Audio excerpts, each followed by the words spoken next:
Hello and welcome students, Gyanjyoti coaching সেন্টারের পক্ষ থেকে তোমাদের সকলকে আরো একবার স্বাগত। আশা করি সকলে ভালো আছো, সুস্থ আছো। আলোচনা করবো আজকে আমরা গঠনমূলক মূল্যায়ন নিয়ে। এটা আজকে আমাদের ক্লাস বা আলোচনার বিষয়।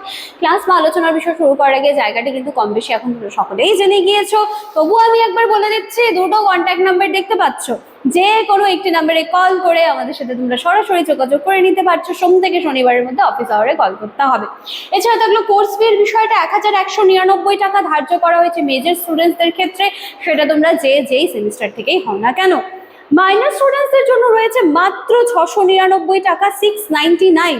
এটাও সেম, যেই সেমিস্টার থেকেই হও না কেন। এছাড়া আমাদের নিজস্ব ওয়েবসাইট রয়েছে, তোমরা কিন্তু চাইলে একবার ভিজিট করে আসতে পারো www.pisticall.com। ক্লিয়ার? এই হচ্ছে পুরো বিষয়টা। চলো অতিরিক্ত কথায় না গিয়ে এবার তাহলে আজকের আলোচনার বিষয় আমাদের ফরমেটিভ এভালুয়েশন বা গঠনমূলক মূল্যায়ন, এটা নিয়ে ক্লাস শুরু করা যাক।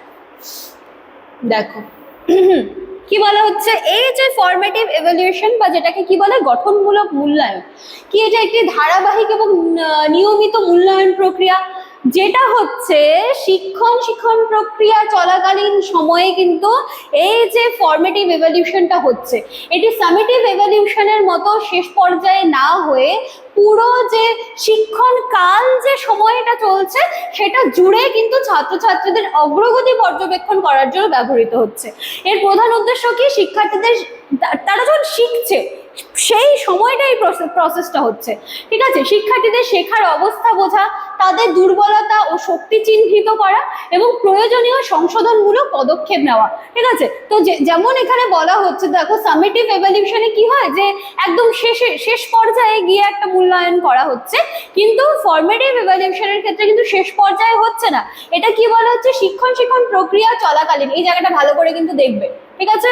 এই জায়গাটা মনে রাখলেই তোমরা কিন্তু দুটো সম্পর্কে আর কিছু নাও কনসেপ্টটুকু বুঝতে পেরে যাবে, যে ওই সামেটিভ এভালুয়েশনে কি বলা হচ্ছে, ফরমেটিভ এভালুয়েশনে কি বলা হচ্ছে। ক্লিয়ার? আচ্ছা দেখো, শ্রেণীকক্ষে গঠনমূলক মূল্যায়নের গুরুত্ব অত্যন্ত বেশি, ঠিক আছে। শিক্ষকরা বিভিন্ন পদ্ধতি, যেমন ধরো ছোট ছোট পরীক্ষা বা মৌখিক প্রশ্নোত্তর বা ক্লাসে একটা কোনো আলোচনা বা পর্যবেক্ষণ বা হোমওয়ার্ক, এই সমস্ত কিছু কাজের মাধ্যমে কিন্তু শিক্ষার্থীদের শেখার স্তরটা নির্ণয় করে। এটা কম বেশি আমরা সকলেই জানি, ঠিক আছে। তো এইগুলো যখন তাদেরকে আমরা করতে দিই, তারা যখন সেগুলো সলভ করে নিয়ে আসে, তখন সেগুলো দেখে আমরা বুঝতে পারি যে কতটা কি শেখা হলো, ঠিক আছে। তো এই পদ্ধতিগুলি সাধারণত অনানুষ্ঠানিক এবং নমনীয়, যার ফলে শিক্ষকরা সহজেই তাদের শিক্ষাদান পদ্ধতি কিন্তু পরিবর্তন করতে পারেন। উদাহরণস্বরূপ, যদি কোনো বিষয় অনেক শিক্ষার্থী ঠিকমতো বুঝতে না পারে, তখন কি করতে হবে, তখন কিন্তু সেই একইভাবে বোঝাতে থাকলে হবে না, তখন সেখানে বোঝানোর পদ্ধতি পাল্টে দিতে হবে। যখন দেখা যাচ্ছে যে একই বিষয় অনেকজন স্টুডেন্টই বুঝতে পারছে না, তখন কিন্তু শিক্ষককে সেখানে তিনি যেভাবে বুঝিয়ে আসছিলেন সে পদ্ধতি পাল্টে দিতে হবে, ঠিক আছে। আচ্ছা, তারপর কি, গঠনমূলক মূল্যায়নের একটি গুরুত্বপূর্ণ দিক হলো ফিডব্যাক পাওয়া, ঠিক আছে। শিক্ষার্থীদের দ্রুত প্রতিক্রিয়া দেওয়া হয়, যাতে তারা তাদের ভুল বুঝতে পারছে এবং সেটাকে সংশোধন করতে পারছে। মানে কি, একটা ক্লাস চলাকালীন কিছু একটা কোয়েশ্চেন করা হলো, ঠিক আছে, বা তাদেরকে বলে যে তোমরা বোঝাও, তো সেখানটা যখন কেউ সেটার অ্যান্সার করছে বা সে যখন সেটাকে একটু বোঝানোর চেষ্টা করছে, তো সেই যে বোঝানোর সময় যদি মাঝখানে ছোটখাটো কিছু ভুল হয়, সেটা কিন্তু সাথে সাথে সংশোধন করে দেওয়া হচ্ছে। এই হচ্ছে মূল বিষয়, কিন্তু আর কিছুই নেই এখানের।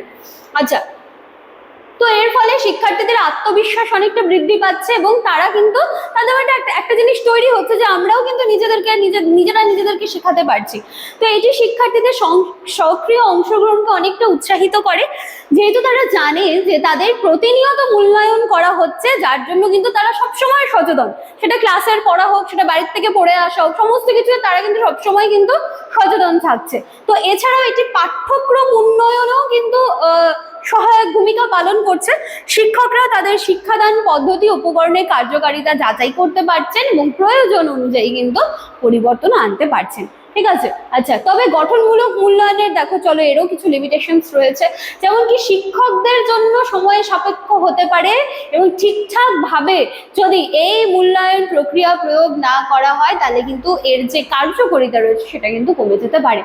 ঠিক আছে? তাহলে আধুনিক শিক্ষা ব্যবস্থায় অবশ্যই গঠনমূলক মূল্যায়ন একটি গুরুত্বপূর্ণ ভূমিকা পালন করে, যেটা শুধুমাত্র যে যাচাই করার জন্যই, সেক্ষেত্রে কিন্তু নয়, বাচ্চাদেরকে শেখানোর সময়ও কিন্তু এটা অনেকটা এফেক্টিভ একটা তার কি বলবো যে রোল প্লে করছে, কারণ তাদের পুরো শেখানোর যে সময়কালটা না, তো সেই সময়ের মধ্যে এই মূল্যায়নটা হচ্ছে। ঠিক আছে? তো এই ছিল আজকের ক্লাস বা আলোচনার বিষয়।